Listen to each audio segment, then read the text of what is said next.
We are back on the day that football begins, and we're going to go streaking. We got interesting streaks that teams are taking into week one, and the Bears are trying to snap this one. They've lost 5 straight games at home.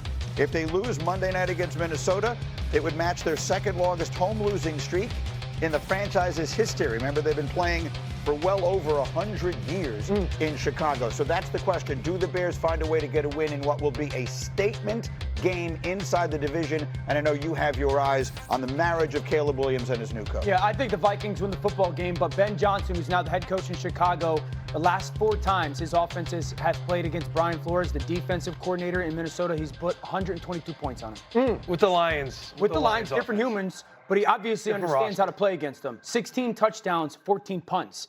That's video games type stuff. So I want to just see, can Caleb do it? Can Caleb operate it? You have the coach, you have the understanding, the vision of how to handle and then attack Brian Flores' defense, and understand different people, Jared Goff. How much can Caleb operate? You know, and that's the thing, is you know the pressure is going to come.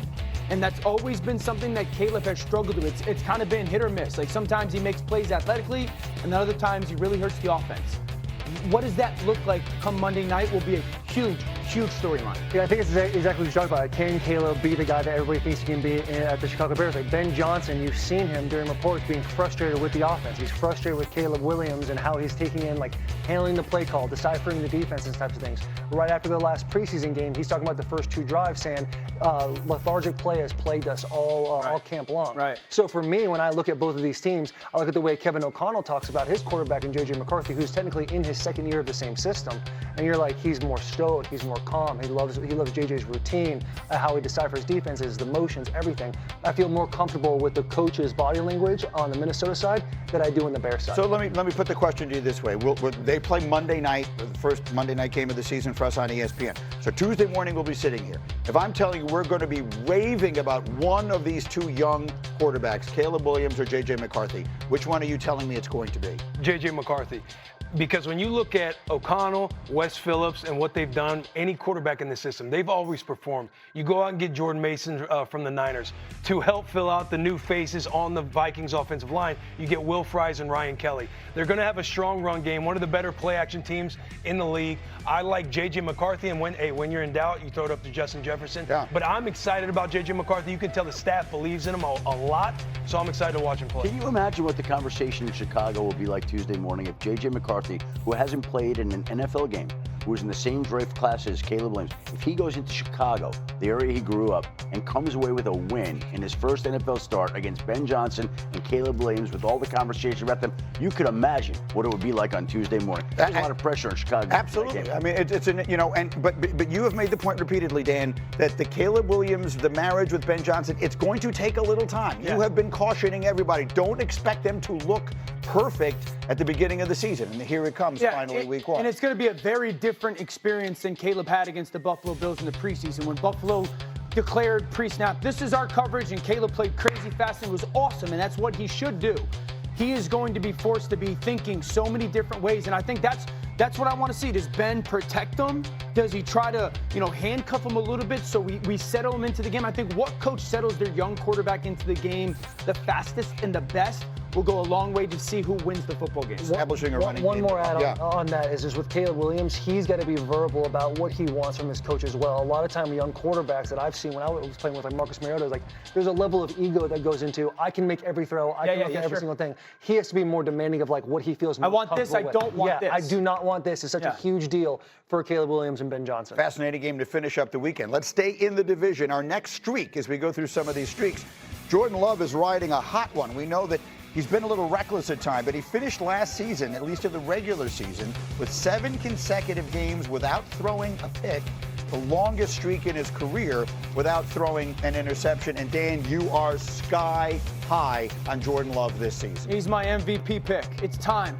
What is this year now? 5, year 6 for Jordan Love? The organization did something they haven't done in 20-plus years. They took a first-round wide receiver, Field Yates, not a lateral comparison, but said Matthew Golden, who they took out of Texas, reminded him a lot of Steve Smith. So this is arguably the deepest skill group in the NFL. 5 or 6 legit NFL wide receivers, 2 really good tight ends. Jordan Love's crazy talented. This has been an offense that, pass game-wise, has been like relatively efficient, but hasn't necessarily had the volume. If I'm Matt LaFleur and I got Micah Parsons on the other side, I'm chucking the heavens out of the football this season and saying, be aggressive. This is a quarterback that has all the physical ability to get it done. He has to take that big And you talk about marrying that, too, with one of the better run offenses in the league this year, who runs the ball over 50% of the time. So, yeah, I hope they take the governor off. I hope he has a big year. I love the MVP pick because the Packers are my Super Bowl pick. You're talking about how deep they are at wide receiver, and they still have some wide receiver questions coming into the season. Christian Watson is out. We're not sure when he'll be back. Jayden Reed hasn't practiced recently, didn't practice yesterday. Matthew Golden is still a first-round draft pick who hasn't played in an NFL game yet. And right now it seems like Romeo Doubs might be their number one wide receiver going into the season. We'll see what Matthew Golden can do. And I guess the question is, what does Micah Parsons bring to this team, both on the field and in, like, it feels to me